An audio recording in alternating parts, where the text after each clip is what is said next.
Thank you, Corinne. Does President Biden think America's big cities are safe? Can you say more? Well, we know that thefts and robberies are up about 20% in the first half of this year, so I'm wondering if he thinks America's big cities are safe. Are you talking about the New York Times story specifically? Or Yeah, is that they what you're had some referring to? stats. The murder rate's still 30% above its 2019 level. They're all from the Council on Criminal Justice. So we've seen some high-profile examples of this. The Washington Commanders running back was being mugged. He got shot. Karen Bass, member of Congress, had her house robbed. These are high-profile people. So should everyday Americans who are not in the public eye feel safe? So I'll say this. That same story also stated that the crime is complicated and multifaceted.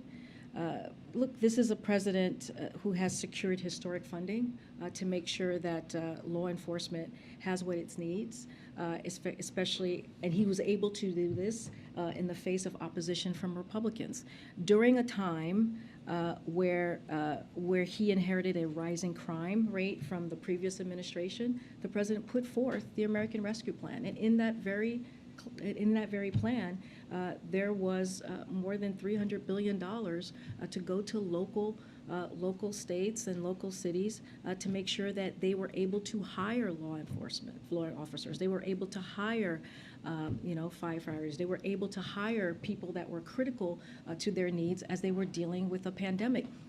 Republicans voted against that. So I guess just the original question, does President Biden think America's big cities are safe?